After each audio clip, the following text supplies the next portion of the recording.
तृतीय अध्याय। अर्जुन बोले, हे जनार्दन, यदि आपको कर्म की अपेक्षा ज्ञान श्रेष्ठ मान्य लगता है तो फिर हे केशव, मुझे भयंकर कर्म में क्यों लगाते हैं?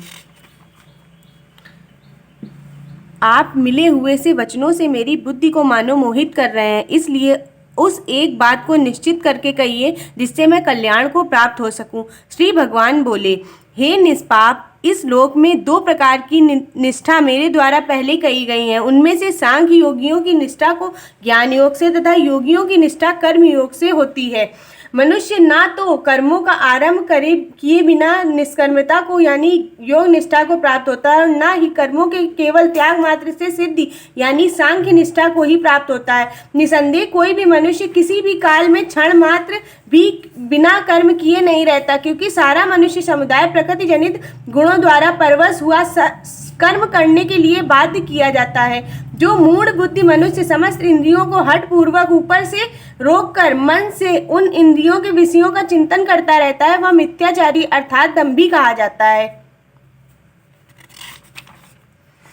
किंतु हे अर्जुन, जो पुरुष मन से इंद्रियों को वश में करके अनासक्त हुआ समस्त इंद्रियों द्वारा कर्म योग का आचरण करता है, वही श्रेष्ठ है। तू शास्त्र विहित कर्तव्य कर्म कर, क्योंकि कर्म ना करने की अपेक्षा कर्म करना श्रेष्ठ है, तथा कर्म ना करने से तेरा शरीर निर्वाह भी नहीं सिद्ध होगा। यज्ञ के निमित्त किए जाने वाले कर्मों के अतिरिक्त दूसरे कर्मों में लगा हुआ ही यह मनुष्य समुदाय कर्मों में बनता है। इसलिए हे अर्जुन, तू आसक्ति से रहित होकर उस यज्ञ के निमित्त ही भली भांति कर्तव्य कर्म को कर। प्रजापति ब्रह्मा ने कल्प के आदि में यज्ञ सहित प्रजाओं को रचकर उनसे कहा कि तुम लोग इस यज्ञ के द्वारा वृद्धि को प्राप्त हो। यह यज्ञ तुम लोगों को इच्छित भोग प्रदान करने वाला हो। तुम लोग इस यज्ञ के द्वारा देवताओं को उन्नत करो, वे देवता तुम लोगों को उन्नत करेंगे। इस प्रकार निस्वार्थ भाव से एक दूसरे को उन्नत करते हुए तुम लोग परम कल्याण को प्राप्त हो जाओ। यज्ञ के द्वारा बढ़ाए हुए देवता तुम लोगों को बिना मांगे ही इच्छित भोग निश्चय ही देते रहेंगे। इस प्रकार उन देवताओं के द्वारा दिए हुए भोगों को जो पुरुष उनको बिना दिए ही स्वयं भोगता है, वह चोर है। यज्ञ के बचे हुए अन्न को खाने वाला श्रेष्ठ पुरुष सब पापों से मुक्त हो जाता है, और जो पापी लोग अपना शरीर पोषण करने के लिए अन्न पकाते हैं, वे तो पाप को ही खाते हैं।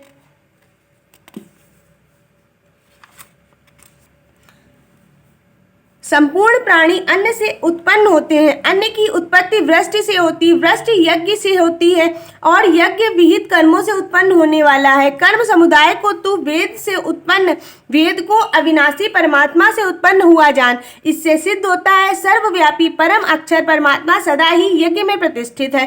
हे पार्थ, जो पुरुष इस लोक में इस प्रकार परंपरा से प्रचलित सृष्टि चक्र के अनुकूल नहीं बरतता, अर्थात अपने कर्तव्य का पालन नहीं करता, वह इंद्रियों के द्वारा भोगों में रमण करने वाला पापायु पुरुष व्यर्थ ही जीता है।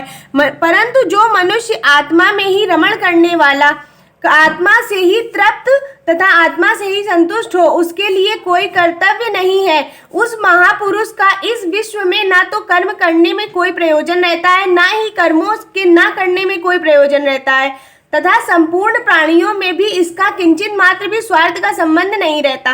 इसलिए तू निरंतर आसक्ति से रहित होकर सदा कर्तव्य कर्म को भली भांति करता रहे, क्योंकि आसक्ति से रहित होकर कर्म करता हुआ मनुष्य परमात्मा को प्राप्त हो जाता है। जनकादि ज्ञानी जन भी आसक्ति रहित कर्म द्वारा ही परम सिद्धि को प्राप्त हुए हैं।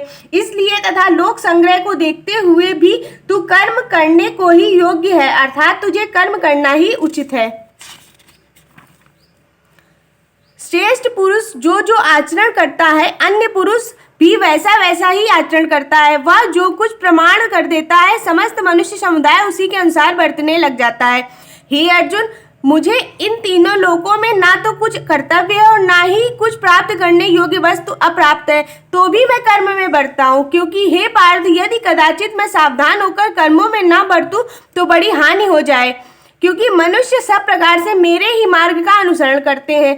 इसलिए मैं कर्म ना करूं तो ये सब मनुष्य नष्ट भ्रष्ट हो जाएं, और अगर मैं संकरता को करने वाला हूँ तथा इस प्रकार प्रजा को नष्ट करने वाला बनूं।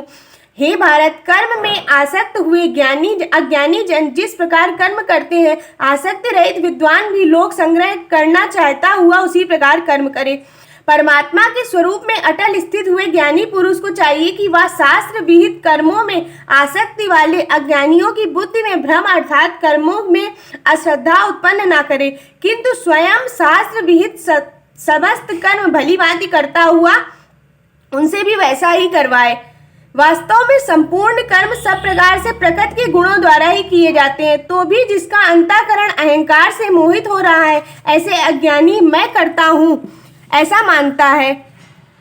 परंतु हे महाभाव, गुण विभाव और कर्म विभाव के तत्व को जानने वाला ज्ञान योगी संपूर्ण गुण ही गुणों में बरत रहे हैं, ऐसा समझकर उसमें आसक्त नहीं होता।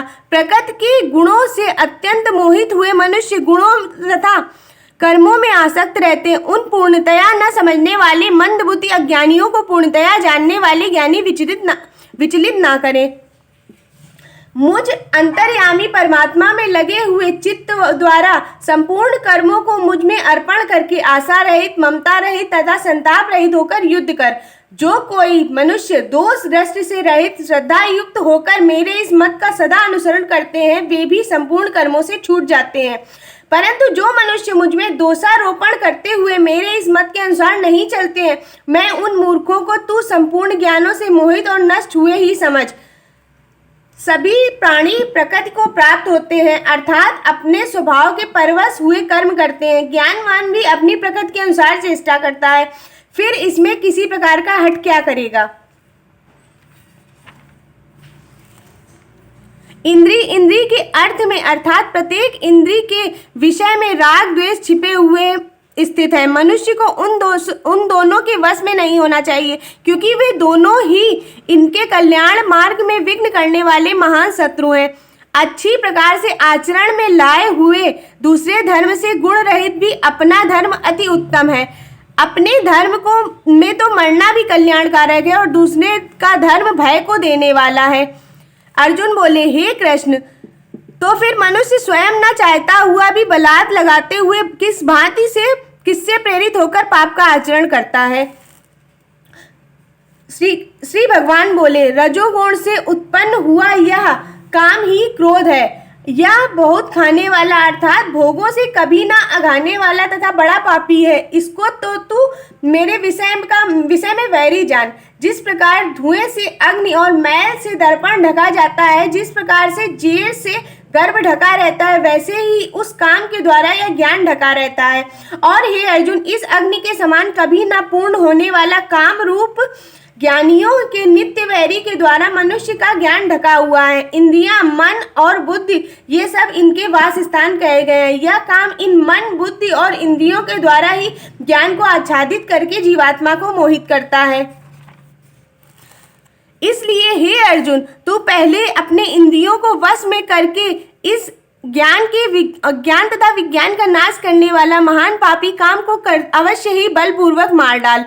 इंद्रियों को स्थूल शरीर पर यानी श्रेष्ठ, बलवान और सूक्ष्म कहते हैं। इन इंद्रियों से पर मन है, मन से भी पर बुद्धि है, और जो बुद्धि से भी अत्यंत पर है वह आत्मा है।